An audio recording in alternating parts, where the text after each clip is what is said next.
Morning students. आज हम lesson 8 read करेंगे ईवीएस सब्जेक्ट का, जिसका नाम है India and it's land forms. देखिए लैंड फॉर्म्स क्या होते हैं, जो अलग अलग लैंड होते हैं, जैसे अलग अलग रिलीफ के अर्थ की जो सरफेस है, अर्थ की सरफेस अलग अलग हिस्सों में डिवाइडेड है और उनको नाम दिए गए हैं डिफरेंट। ठीक है, जैसे माउंटेन्स है, प्लेट्यूज है, वैली है, तो ये इन सबको बोलते हैं लैंड फॉर्म्स। ओके, देखिए इस लेसन में हम इसी बारे में रीड करेंगे। सबसे पहले हम माउंटेन्स के बारे में रीड करेंगे। ठीक है, माउंटेन्स जो है, माउंटेन्स मीन्स पहाड़ होता है। ठीक है, तो देखिए 27% of earth's land surface is in the form of mountains. A mountain is a large mass of raised land with a pointed and rounded peak। आप सभी ने पहाड़ देखे होंगे। 27% जो हमारी अर्थ की सरफेस है वो लैंड के फॉर्म माउंटेन के फॉर्म में डिवाइडेड है। ठीक है, देखिए चोटियां जो होती हैं, पहाड़ों की चोटियां जो होती हैं उस फॉर्म में भी है, और बहुत सारे फ्लैट माउंटेन्स भी हैं, तो उसमें डिवाइडेड हैं। कुछ पहाड़ियां जो है वो स्नो कवर्ड है, मतलब बर्फ से ढकी हुई है। The surface of land and hills and mountains are uneven and rocky. देखिए ये चट्टानों से बनी हुई होती हैं। Mountains usually occur as ranges, that is a group of continuous mountains. Mountains जो होते हैं वो हमेशा एक लाइन से होते हैं। ठीक है, तो ये रेंजेस कहलाते हैं, माउंटेन रेंजेस कहलाते हैं ये। जैसे the Himalayas in the north, जो हमारी कंट्री में है, ये सबसे बड़ा सबसे हाई माउंटेन है हिमालयाज, नॉर्थ में जो स्थित है।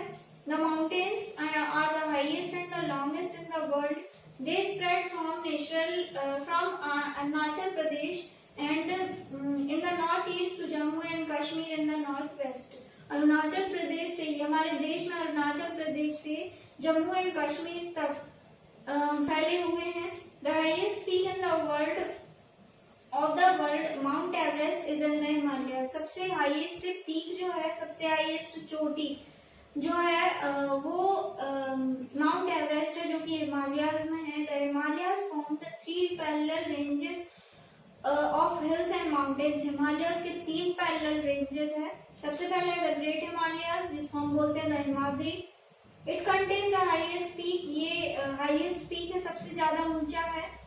ठीक है, ये माउंट एवरेस्ट इसी में है, हिमाद्री में ही है। It is in Nepal, Nepal में स्थित है ये।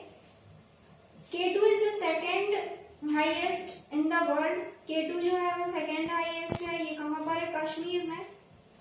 उसके बाद second the Himachal, the lesser Himalayas. Himachal मतलब जो छोटे छोटे पहाड़ हैं उनको हिमाचल का नाम दिया गया है। ये मिडिल रेंजेस है, ये हिल स्टेशन है बहुत सारे इसमें, जैसे शिमला, मसूरी, कुल्लू, मनाली, कश्मीर, ये सारे इन्हीं में मिलते हैं। There are many forest. ये फॉरेस्ट, यहाँ पे फॉरेस्ट भी है, और देवदार, सेदार, पाइन, ओक, ये सारी ट्रीज भी वहाँ पर मिलती हैं। The mountains have passes which enable people to go to other region. Khyber Pass is most famous. Third है उसमें शिवालिक्स। जो शिवालिक्स है वो सबसे ज्यादा लोएस्ट माउंटेन रेंज है हिमालयाज की, वो पूर्वांचल भी कहलाता है, और ये फुट हिल्स में ही है। ठीक है, उसके बाद है देखिए लाइफ ऑफ पीपल। वहां पर लोगों की जिंदगी कैसी रहती है ये देखेंगे, हम लोग कैसे जीते हैं वहां पर।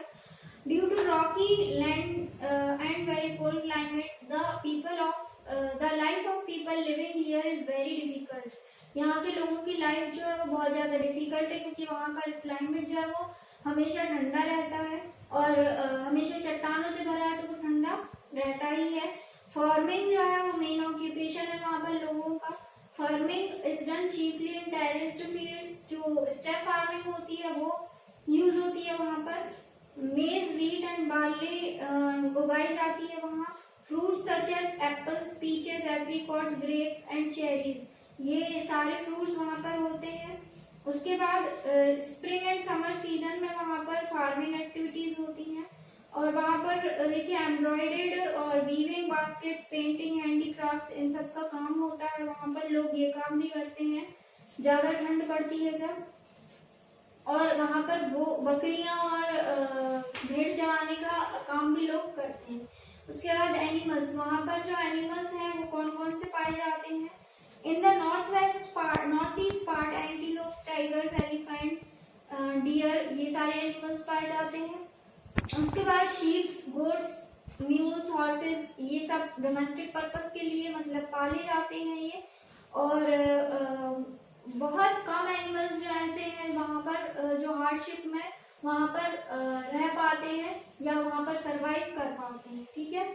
उसके बाद प्लांट्स कौन कौन से उगाए जाते हैं? डिओडर ट्री, ये देखिए पिक्चर दिख रही होगी, डिओडर ट्री की पिक्चर है ये। पाइन ट्रीज जो होती है वो वहाँ पर पाई जाती हैं। उसके बाद स्प्रूस, फर स्प्रूस जो ट्रीज होती है वो भी वहाँ पर पाई जाती है। हिली एरियाज में बहुत सारी प्रकार की ट्रीज हमको देखने को मिल जाती है जो हमारे आसपास नहीं देखने को मिलती है। हिमाद्री पार्ट जो है वहाँ पर बहुत ज्यादा वेजिटेशन है, तो वहाँ पर अलग अलग ट्रीज भी मिल जाती है। उसके बाद देखिए नेक्स्ट टॉपिक है प्लेन्स। प्लेन्स मतलब जो फ्लैट एरिया होता है लैंड का वो प्लेन्स कहलाता है। Plains are also called low lands and can stretch over hundreds of kilometers. बहुत लंबे एरिया में ये फैला हुआ होता है, लोलैंड्स भी कहलाता है ये। तो देखिए टू टाइप्स के प्लेन्स होते हैं, एक एलुवियल और एक कोस्टल। एलुवियल क्या होते हैं? ये सॉइल जो रिवर्स से आई जाती है, सॉइल रिवर्स के थ्रू जो आती है उससे बनते हैं ये। और ये कहाँ पर है? नॉर्दर्न प्लेन्स जो है वो एलुवियल प्लेन्स कहलाते हैं। ये पंजाब से असम तक है। उसके बाद पंजाब, हरियाणा, उत्तर प्रदेश, बिहार, वेस्ट बंगाल, ये सारे नॉर्दर्न प्लेन्स कहलाते हैं। द गंगा, यमुना, सतलुज, कोसी, ब्रह्मपुत्र, ये सारी नदियां वहां पर पाई जाती है।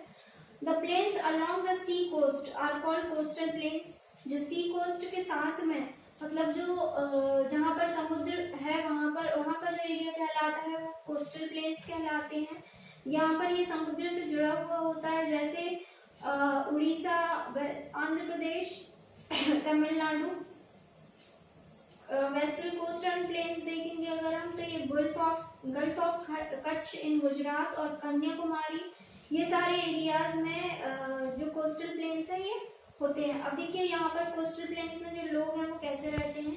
The plains are densely populated and with fertile land. Fertile land होती है, वहाँ पर बहुत ज्यादा पानी भी होता है। और यहाँ के लोग यहाँ के लोग जो होते हैं वो फार्मिंग अपनी मेन ऑक्यूपेशन रखते हैं।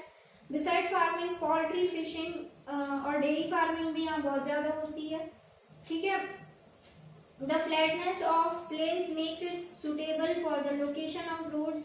देखिए रोड्स, इंडस्ट्रीज, रेलवे, एयरपोर्ट्स भी यहाँ पर बनाए जाते हैं क्योंकि प्लेन्स में ये बहुत ज्यादा आसान होता है बनाना।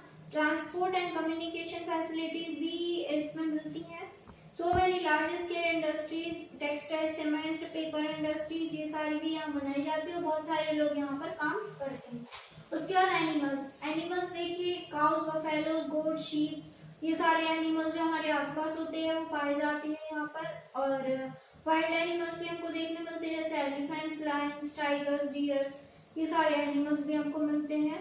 वैरायटी ऑफ बर्ड्स भी मिलती है हमको देखने के लिए अलग अलग टाइप की। उसके बाद देखिए प्लांट्स में हमको वीट, राइस, शुगर केन, ग्राम, मेज, मिलेट्स, ये सारे प्लांट्स हमको मिल जाते हैं।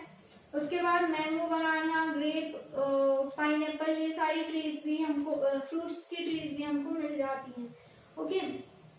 उसके बाद है desert is a hot dry and sandy place with a little और नो वाटर। डेजर्ट जो है वो रेगिस्तान को डेजर्ट बोलते हैं, जहाँ पर सिर्फ रेत होती है, पानी की बहुत कम मात्रा होती है, पानी होता ही नहीं है, ठीक है। धूल से भरी हुई या रेत से भरी हुई जो जगह होती है उसको हम डेजर्ट बोलते हैं। At places different types of sand dunes are formed which are formed by desert winds। desert winds जो हवाएं चलती हैं जो डेजर्ट में उनसे ये जो डेजर्ट है वो बनता है, अपने आप बन जाता है ये।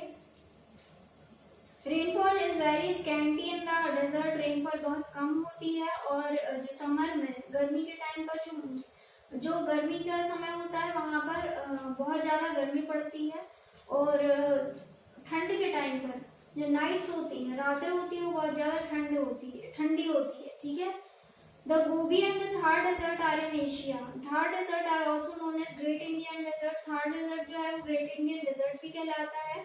Rajasthan lies in this desert. Rajasthan जो है वो इस डेजर्ट में आता है। Some deserts are extremely cold, are often covered with snow. और कुछ डेजर्ट ऐसे हैं जो बर्फ से भी ढके हुए होते हैं, जैसे लाहौल एंड स्पीति। हिमाचल प्रदेश में लाहौल और स्पीति डेजर्ट जो है वो कोल्ड डेजर्ट कहलाते हैं। अब देखिए लाइफ ऑफ द पीपल, वहाँ पर लोग कैसे रहते हैं। देखिए ऑब्वियस सी बात है, पानी नहीं है तो वहाँ पर लोगों की लाइफ बहुत ज़्यादा डिफिकल्ट रहती है, और बहुत ज़्यादा टेम्परेचर रहता है, और फूड की बहुत ज़्यादा नीड रहती है वहाँ पर, बहुत स्थिति वहाँ पर खराब रहती है, और ट्रांसपोर्टेशन और कम्युनिकेशन की प्रॉब्लम भी वहाँ पर लोगों को बहुत होती है। तो the Rajasthan canal also known as the Indira Gandhi canal when completed will bring water from river Satluj to Ganganagar, Bikaner and Jaisalmer. It is located in the northwestern part of the desert. जब ये कैनाल फिनिश होगा, जब ये canal finish हो जाएगा, Indira Gandhi canal जो है वो फिनिश हो जाएगा, तब यहाँ पर कोई भी प्रॉब्लम नहीं होगी पानी की। ओके, अब देखिए यहाँ पर एनिमल्स जो है वो कौन कौन से। कैमल जो है वो बहुत ज़्यादा वहाँ पर पाए जाते हैं। कैमल क्योंकि अपने अंदर बहुत सारा पानी एक बार अगर पी लेते हैं तो बहुत दिन तक स्टोर कर लेते हैं, इसलिए यहाँ पर रह सकते हैं, और यही मेन ट्रांसपोर्टेशन के मीडियम है वहाँ पर। तो और इसके अलावा और कौन कौन से एनिमल्स हैं, जो फॉक्सेस है, रैबिट्स हैं, ये भी वहाँ पर पाए जाते हैं। उसके बाद देखिए प्लांट्स, कैक्टस प्लांट जो है वहाँ पर बहुत मेन होता है, क्योंकि कैक्टस अपने अंदर पानी स्टोर कर लेता है, तो इसलिए जो कैक्टस है वो वहाँ पर उगता है, अपने आप ही वहाँ पर उग जाता है, ठीक है। नाउ वैलीज का मतलब देखिए ये पिक्चर में आपको दिख रहा होगा वैलीज, ये जो पहाड़ों के बीच में जो खाइयाँ होती हैं उनको हम बोलते हैं valley. Okay, sometime there is low land between hills and mountains. Hills और माउंटेन्स के बीच में जो लो लैंड सबसे नीचे की सतह होती है वो कहलाती है valley. It can also be a path between two mountains और a single mountain. Valley are normally formed by the erosion caused by river और the movement of the glaciers. Valley often have river on a stream or a stream running along them. So the soil of a valley is very fertile. जो valley की soil होती है वो बहुत ज़्यादा fertile होती है। जम्मू कश्मीर जो है वो वैली में ही स्थित है। The parts of Himachal Pradesh and Uttarakhand states also lies in valley. The Ganga, Brahmaputra, Godavari, Mahanadi, ये सारी रिवर्स जो है वो भी वैलीज में ही आती हैं। वहाँ पर देखिए लाइफ कैसी है लोगों की। वहाँ पर लोग जो है वो टेरेस्ड फील्ड में फार्मिंग करते हैं, और फार्मर्स रहते हैं मोस्टली पीपल्स वहाँ पर। उनकी मेन ऑक्यूपेशन जो है बहुत ज़्यादा जो जरूरी है वहाँ पर वो टूरिज्म है। टूरिस्ट वहाँ पर आते हैं तो वहाँ पर गाइड्स बनकर लोग उनको वहाँ की चीज़ें, वहाँ की लोकेशंस पर घुमाते हैं, और वहाँ शॉल, वूलन शॉल्स जो है वो बनाई जाती है, और ये पूरे वर्ल्ड में भी फेमस है। जम्मू कश्मीर की जो वूलन शॉल्स हैं, वूलन क्लोथ्स जो है वो भी बहुत ज़्यादा बनाए जाते हैं वहाँ पर। तो ये ऐसी लाइफस्टाइल वहाँ पे लोगों की चलती है। उसके बाद एनिमल्स जो है वहाँ पर शीप्स एंड गोट्स वो वहाँ पर पाए जाते हैं। उसके बाद white bear, chital, nilgai, musk deer and lion tailed macaque, ये भी वहाँ पर पाए जाते हैं, ठीक है। उसके बाद प्लांट्स जो है वो व्हीट, मेज, बार्ली, पल्सेस एंड बीन्स, ये यहाँ पर टेरेस्ड फील्ड्स में ग्रो किए जाते हैं, उगाए जाते हैं। उसके बाद apples, apricots, peaches, pears, plums and lychees, ये भी वहाँ पर हिल स्टेशन में, हिल स्लोप्स में उगाए जाते हैं। उसके बाद चिनार, पाइन, इन सब की ट्रीज भी वहाँ पर मिलती है। तो देखिए अलग अलग लाइफस्टाइल होती है लोगों की, अलग अलग जगहों पर हम जाएंगे तो हमको अलग अलग लाइफस्टाइल मिलेगी। तो ये होते हैं लैंड फॉर्म्स, जहाँ पर लोग अलग अलग हिस्सों में रह के अपनी दिनचर्या चलाते हैं और उनके उस क्लाइमेट के हिसाब से रहते हैं। तो अब ये लेसन आप रीड करेंगे, रीड करने के बाद अगर आपको इसमें कुछ समझ में नहीं आता है तो आप पूछ लेंगे।